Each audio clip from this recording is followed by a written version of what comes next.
Dianna, how are you? What's going on? You've been busy. You just took an exhale that I took at the same time. You've been slammed, man. Yeah, I've never covered a cycle like this. This is new. I've been doing this a while. This is a new one for me. I just didn't expect this many head coach openings, and then I also did not expect the head coach openings that are available to be open. Thinking about Pittsburgh, Buffalo, and Baltimore. Those three spots just kind of look. It was always on the table, right? You hear whispers. We reported on it a bit, but it's different when it's the reality, and you're watching these teams go through this search process. Organizations that haven't done it in almost 2 decades, and it's. I feel like I could write a book on the last 2 weeks on everything that's gone down and all the drama and the relationships that are now ruined through some of this. It's all been really, really electric, actually, but also there's a lot of needs. And I know Washington's got a bunch, too, coming up here. And, offensive coordinator, defensive coordinators in general across the market right now, it's hard to find good ones. You're right about that. It's really, really interesting because I think especially with Harbaugh, because he was legit fired. I think that stood out a lot. Then Tomlin steps away, and then McDermott, 2 weeks later, fired. What job right now do you think is the best, the most attractive? First of all, I wish I wrote down.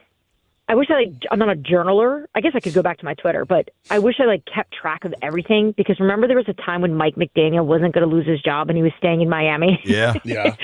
Right, we went from that to John Harbaugh getting that job in Miami because of who they were interviewing. They were interviewing Chad Alexander, who had connections to his brother, who worked with him in Baltimore.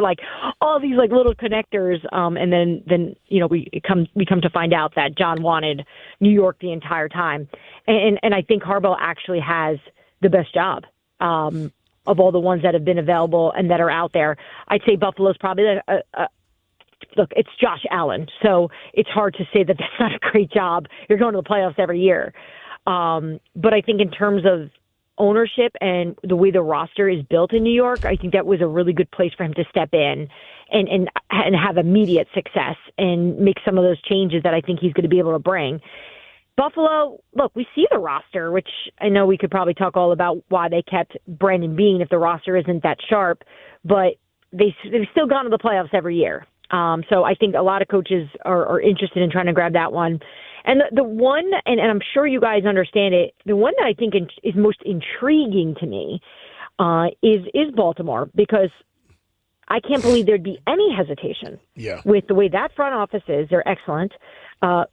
Steve Bisciotti is hands-off. He's easy to work for, from what I hear. And you have Lamar Jackson. Why would you not be moving mountains to get that job? But that wasn't the case, because, look, John Harbaugh didn't take it. Kevin Stefanski didn't take it. I think there are elements of Baltimore. I think there's things that come with Lamar that have scared some of these head coach candidates. So we'll see who they wind up going with. And knowing Baltimore, and you guys know better than anyone, they're going to probably lean towards what they're comfortable with, what they know. A Jesse Minter and Anthony Weaver, the Baltimore way.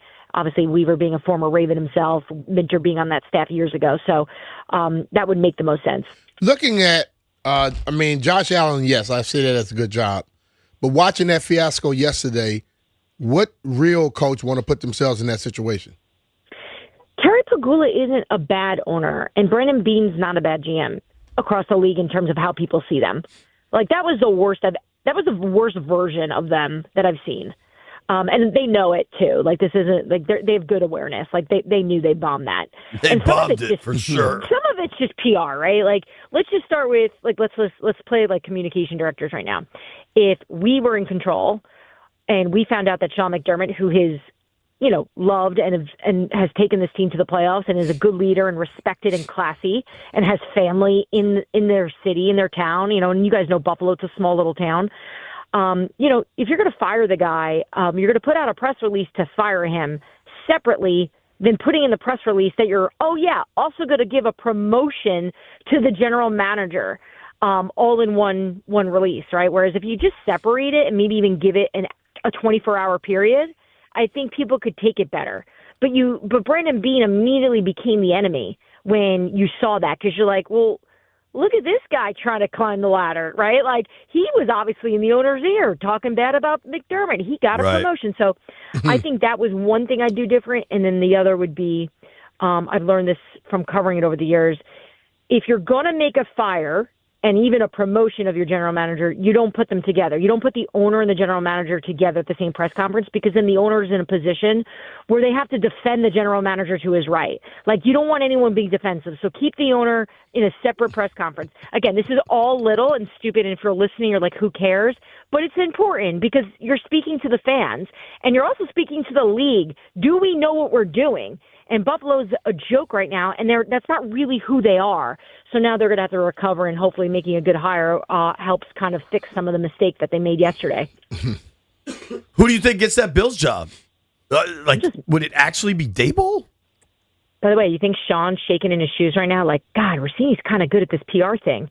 Maybe I should go over to the Commanders and take his job. He is someone who knows what he's doing, so I will never criticize that man. He's good. He gets it. Especially considering all the stuff he had to deal with in the old days. Yeah, but I think he's even navigating this very well. I think the Commanders don't... Look, you go to the NFC Championship game and fire 2 coordinators. What are we doing? Like, this should be a mess, but I don't really sense that feeling around the league. That if you watched the year last year, firing one of them coordinators wouldn't be no mess. No, they ain't got nothing to do with mess right there. That was obvious. That was obvious. There was no surprise. Obviously, on the offensive side of the ball, it was a little bit of a surprise just because they've had success, and we knew that the quarterback liked them, and that's all over now, and we'll see where Cliff lands. I'm going to guess he's going to wind up being in Baltimore with either Minter or Weaver, so he'll be close by. So I wanted to ask you about that specifically because I saw you reported that Lamar is involved in the OC, the offensive discussions, and that Lamar is in on Cliff. Correct. What is that relationship like with those guys? So that locker room it's fun and entertaining, but they have cliques in there a little bit more than other teams. And sometimes it's good because it's usually the star players and guys that hang out with each other. And Lamar's, we'll call it his group. They're important pieces of this team. And, some of them have familiarity with Cliff. Some have talked to guys in Washington before. And soon as John was fired, actually, you know what? To be fair to it, it kind of started I talked to someone in Baltimore before Cliff was technically fired. And they were like, oh man, like he's got to come here. Like he'd be awesome with Lamar. And so I think it kind of started then. And I think there's just a lot of supporters of Cliff. I had a player there be like, look what he did with Kyler Murray. Imagine Lamar. Like that's the type of offense they want to run there. So I think Cliff's got a really good shot of being the OC if it winds up being either Minter or Weaver. Talking with Dianna Russini from The Athletic. You can give her a follow at DM Russini, 2 S's, Russini. With Cliff gone, did it seem like it was always Blau here in Washington? Do you think they really considered anybody else? No, I don't, actually. I think it was always Blau because, look, they're going to have conversations. Adam Peters and Dan Quinn are smart people. They've been around football for a long time. And if you have some superstar OC sitting there that you think you got to go get, they would have done it. I think that's been the result of a lot of these hirings, and this is not a shot at David at all, but I think some of this is about the competition and what's out there. I think the familiarity is obviously working in his favor. And just from hearing stories about the way he worked, the work ethic, he was always there with Jaden and Cliff, working out in the mornings. He was just around, which I know probably sounds like basic job 101, but I think commitment is a big factor in this stuff. And doing things above and beyond what your job title is comes in handy, and you build a good reputation. We do it with quarterbacks, right? Like, are you the first one in? Well, coaches are viewed that way too, because not every coach on the offensive side of the ball is showing up at 5 a.m. I can tell you that, not in Washington. Sure in the hell not. So that works.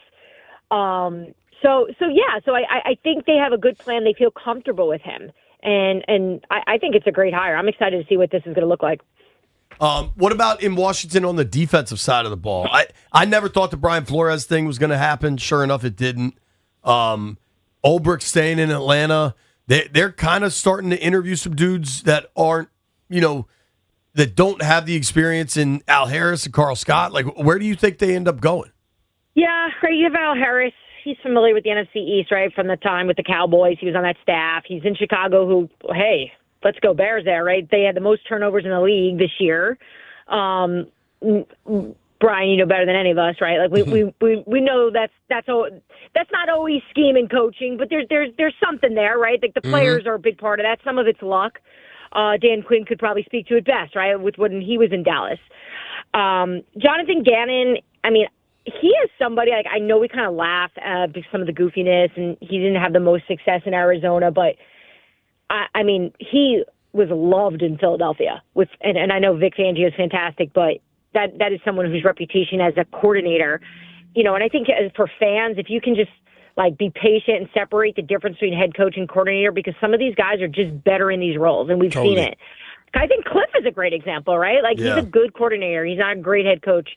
And I think he'd tell you that. I don't even really know how much he wants to be a head coach. I always felt any conversation I had with Cliff, even if it was quick, it was like play caller, And the Flores thing, I thought had a real shot of him. I thought he would really test the market to just see what's out there. I don't think it's perfect for him. I don't think it's the best situation for him in Minnesota. But obviously he felt it was good enough for him to go back there if he doesn't get a head coaching job, which I don't have any reporting that he's a top candidate in either Pittsburgh or Baltimore. So he's going to re-up with Minnesota most likely. And really, guys, the question I want to maybe ask you, Jay, if you know more than me, like, how much is Dan Quinn going to be involved in this defense? In general, as a whole, is he going to completely give the keys to this new DC? Like, for example, Philly's looking for an offensive coordinator right now. And when they met with Mike McDaniel, when they met with Brian Dable, they were like, this is your offense. Here's the keys. Nick's not involved. You go. Like, how is Dan going to do this? Has he shared any of that? Well, I think that's what would have made the Flores hire so interesting. Yeah. Because Flores ain't taking the job unless he's running everything he wants to run. I think if it's Al Harris and they've worked together in Dallas and have kind of, they're approaching this thing with the same base language, for lack of a word. I think DQ wants to be hands off specifically on the defensive play calling, the snap to sap stuff. Now, he's still the head coach, and if he thinks something is or isn't working or wants to try something else, he'll be involved. But I think at this point, through 2 years, there are certainly some criticisms you can level at DQ, but I don't think he's the micromanaging type. And I think if they went and got Carl Scott and that system that they run in Seattle, like, he'd have to back off and let him run his thing. Otherwise, why are you bringing him in? Yeah, no, that's true. And I think fans would want Dan to be in a position where, he's overseeing and he's keeping an eye on it, but he needs to focus on the head coaching job and those responsibilities. And I mean, it is so hard to be a play caller and a head coach. And I recently was having a conversation with people in Denver about how Sean does it. And look, he is a phenomenal head coach, but Sean doesn't get involved with the defense because he doesn't have time. Right? Like, Vance Joseph runs the ship down there or out there, and Sean's kind of been like that all his life. Like, I don't think anyone out here thinks he's getting in those meetings. I'm sure there's some cases where he probably should get a little bit more involved, but they do such a good job out there, he doesn't need to. So I just use that example as, like, Dan needs to be doing the job as a head coach and allow these great coordinators to do their work, I think that is the plan. I mean, honestly, where eventually things went somewhere between sideways and just grew apart with him and Cliff, and I think some of that is we want things to look a certain way and all to collaborate, and maybe there's not enough collaboration going on, or a stubbornness to go along with something. If I think back to when I first got in the league, head coaches that were not making calls, when they spoke about something need to change, they got somebody to go along with it. And I think a lot of things today, the coordinator think, well, this is my side of the ball. I run everything. You're still not the head coach. If the head coach tell you he needs to see something differently, you got to abide. You got to go along with that. Oh, yeah. So, and I think that's the problem with a lot of this, like with that situation of the guys being the head coach and the coordinators running inside the ball. But if you're not getting it done properly, and I got a quarterback who's getting injured, and I say something to you, you need to change a little bit instead of bucking the system. Well, I think the problem is a lot of these guys can't. I just was talking to a general manager yesterday about what he's looking for in his offensive coordinator, and that was like a topic of some of these guys just want to run what they do, and that doesn't match with our quarterback. So, yeah, you may be a great connector. You may be great with relationship with the quarterback, which I think we could all agree. It does not matter what you do. You have to have that relationship with the quarterback. Totally. Which is why I think Washington went in the direction they did, because they understand that that is so crucial. But I also think a new first-time offensive coordinator is probably going to be a lot more open to listening. I think some of the hardest coordinators are those that were head coaches, right? Because they've been in the big seat before, and they still have a little bit of that juice in them where they think that they know and that they should have that power. And I don't know specifically that was Cliff, and you guys have been around. I'm like, Cliff's not like some maniac ego guy who's like, you must do it my way. Like, if anything, he's way more like type B than most assistants I've been around over the years. Yeah, he's pretty like removed. Like, he's not out like puffing his chest. He's kind of... Yeah, like he's very laid back about stuff. Yeah. But look, if you have strong belief in what you can do as a play caller, and that's what that came down to, you know, Dan Quinn's going to win in the end, and I'm sure the general manager is going to support him in that.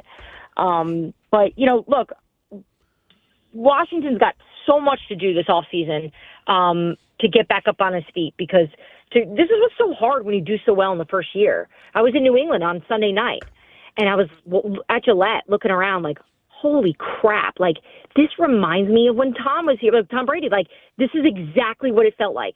How did they get here? And JP, I saw you up there in the summer. Yeah. And what a difference in terms of the way teams are carrying themselves. You would have thought Washington was going to the Super Bowl the way the energy was up there, and that New England had everything to prove. And in the end, here they are, the ones playing in it, you know? It's crazy. But we'll see. We'll see if they're going to be able to fix a lot of the stuff. And obviously, they got a lot of needs this offseason, and not a lot of premium picks, unfortunately. But you know what? $70 million in cap space. That's not terrible. That's not bad. So we'll see how it shakes. It's going to be fun. Who do you like this weekend? Pats? No, I'm going Broncos.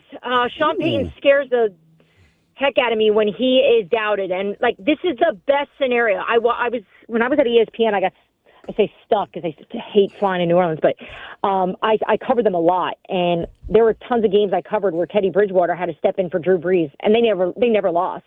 And I remember Alvin Kamara saying to me that Sean Payton's got this way of telling everyone in the room that all his confidence is in the quarterback and no one else. So it's like almost like you go in there with a chip on your shoulder that you have to show Sean that you're good, even though you're the reason you carry the team. It's like, why do you believe in the quarterback that didn't even play? But that's just what he does, and he's got a good pulse of the team. So I think he's working wonders already, and from what I heard, he is in these meetings of getting these guys going, and I think it's going to be scary at home. So I'm taking Denver, and I'm taking Sean McVay. I haven't yet to see Matthew Stafford put the cape on this playoff. He's going to. I think this is a game where he stands out as this is a future Hall of Famer. You and I have been friends a long time. One of my favorite moments was on the sideline pregame in New Orleans when I had quite the night before, and you just looked at me and go, dude, you look like bleep.